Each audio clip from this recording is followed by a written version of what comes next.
The histograms of the last video introduced the idea of a distribution of a single variable.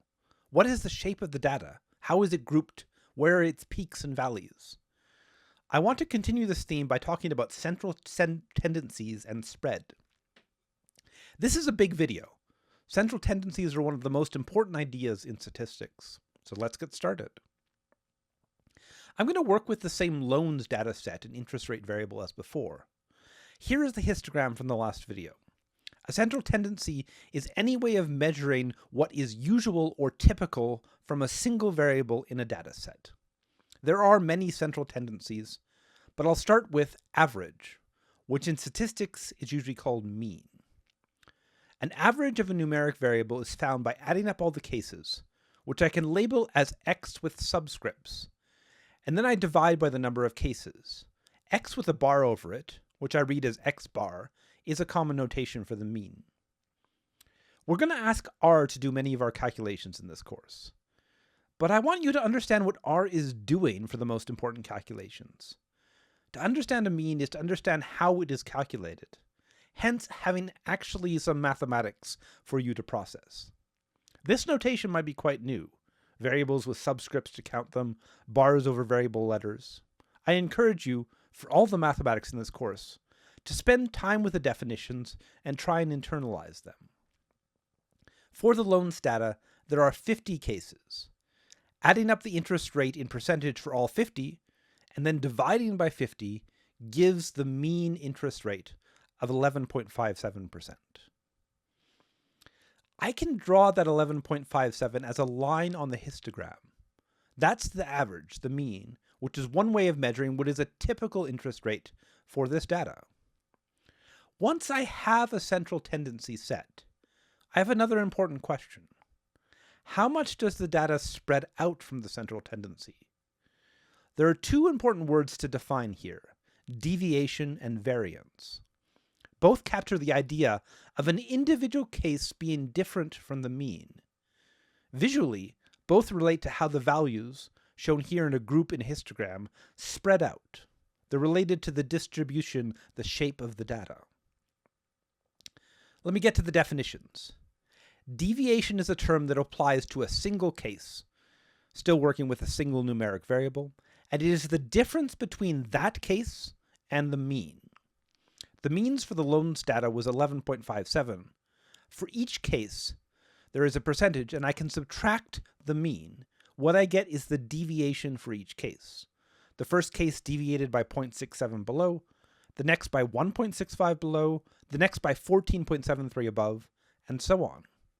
And in this way, I calculate the deviation for each of the 50 cases.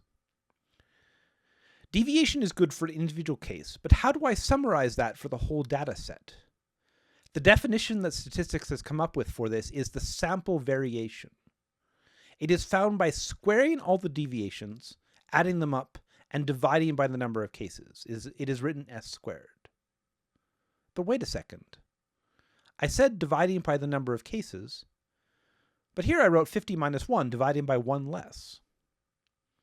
Well, this is a strange thing in the definition of sample variance, and it's called Bessel's correction.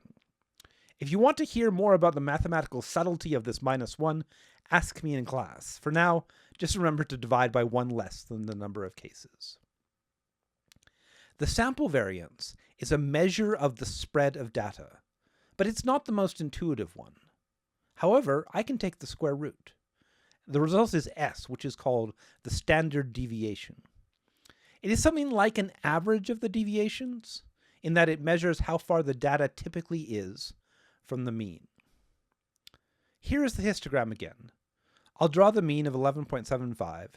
The standard deviation was about 5, so I can draw a region 5 units away from the mean on either side. Outside of very strange distributions, usually about 2/3 of the data points will fall within one standard deviation. This is not a fixed rule, more of a tendency or trend, but it is pretty reliable. Likewise, almost all of the data set will fall within 2 standard deviations of the mean, with just a few cases or outliers remaining outside such a range. That was a discussion of mean or average, and the associated ideas of deviations, sample variance, and standard deviation. But mean is not the only central tendency. In fact, many exist. Mean is one of the two most common, and the other of that pair is median. The median of a numeric variable in a dataset is literally the middle value. Here are all the 50 cases in the loans data showing their interest rate in percentage. I've put them in order by this variable. So let me count halfway in. Let me count 25 and I get here in the dataset. Since there is an even number of cases, the middle is between two elements. In this case, the median will be the sum of these two divided by 2. In this case, they're both 9.93, so the median works out to 9.93 here. If there were an odd number of cases, the median would just literally be the middle number of the cases ordered by this variable. This is also a central tendency. One of the strange things about statistics is that multiple different definitions align with the language of usual or normal. Both the mean and the median are some measure of what is typical in the sample. The mean came with deviations, sample variance, and standard deviation as associated definition. The median likewise has associated definitions, which can be used to describe the distribution of the data. First, let me talk about quartiles. This is just a slightly fancy word. It really means quarters of the data in ascending order. I can just put this data into quarters. A quarter of 50 is 12.5, so here are the distinctions, drawing a line after each 12.5 cases. Then, every data point is in one of the quarters, one of the quartiles, with a couple being exactly on the boundary. When I say the first quartile, I refer to it by its upper bound, in this case 7.96. Likewise, the second quartile is the upper bound of the second quarter, and that's just the median again, it's halfway through. The third quartile here is 14.08, the upper bound of the third quarter of the data. These quartiles give a way to break up these data into pieces to understand it better. Let me briefly also define the associated idea of percentiles. Dividing into quarters was a pretty arbitrary choice. I can divide into any pieces I wish. A percentile is a division determined by a percent. The first quartile is the first quarter, the first 25%. So it's the 25th percentile. And then I could ask for the 30th percentile, the first 30% of the data, the 40th percentile, the first 40% of the data, and so on. Each of these is just a percentage of the data ordered by the variable I am considering. You'll hear the phrase in the 90th percentile or similar phrases in various places, and this just means that the particular case exceeds 90% of the other cases. This popular use is slightly confusing terminology given what I just said, but hopefully still the idea of breaking an ordered data set into pieces by quarters or percentages is still clear. I still have a few more definitions here. After the medians and the quartiles, I can define the interquartile range. This is simply the third quartile minus the first. It defines the spread of the middle half of the data. In this case, the middle half of the data all sits within an interval of 6.12, and that's from 7.96% to 14.08%. Like with the sample variance and the standard deviation from earlier, this is a measure of the spread of the data. A low IQR is a tight data set, and a high IQR is a very spread out data set. Finally, though it seems a bit strange, let me calculate 1.5 times the IQR, and then add that number to the third quartile.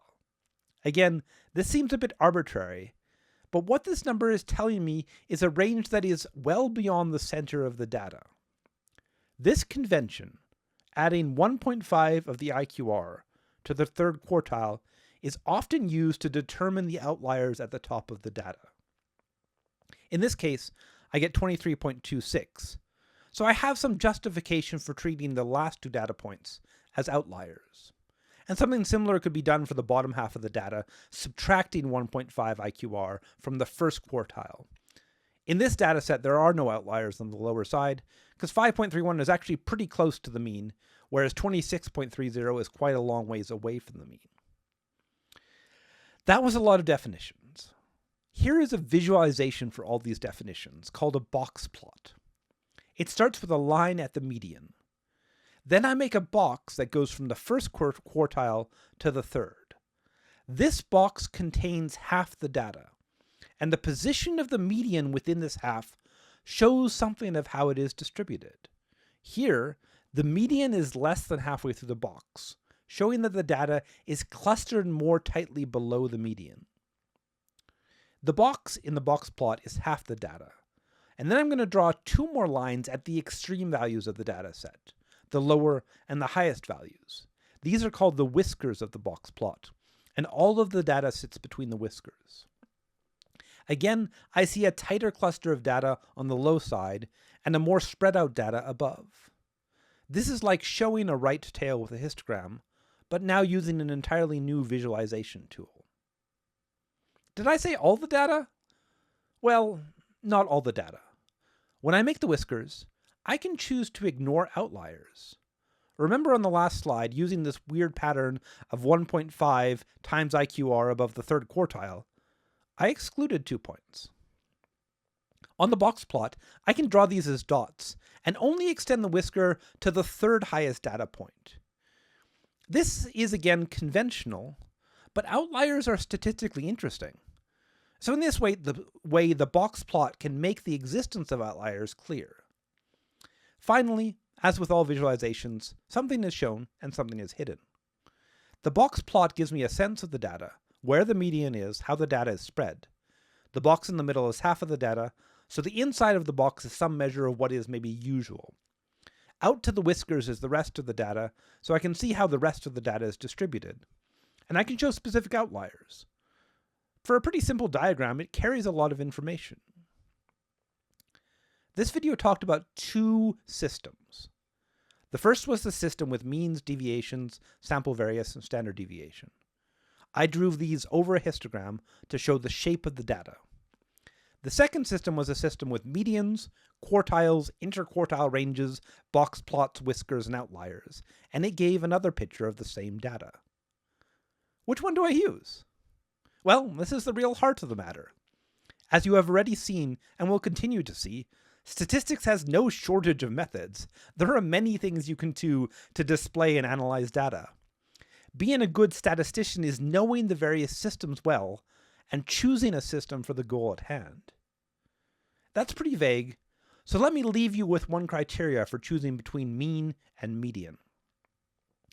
A statistic or a visualization is called robust if changes to just a small number of data points don't really change the statistic. This is often desirable. If I change only one data point out of 200, well then probably the analysis should be almost the same. The mean and the associated sample variance and standard deviation are useful and great for many tests and calculations, but they are not necessarily robust. Outliers can have a great effect on the mean, and moving an outlier even further out will show up. Even if it's only one data point among many, it will change the mean. In contrast, medians and the rest of the information in a box plot is quite robust. If I move these two outliers even further out, nothing else in the box plot will change. Box plots are less sensitive to outliers, and often that's a desirable trait. We'll talk more about these judgment calls in the future. Indeed, as you should be well aware by now, such judgment calls are one of the main themes of the course.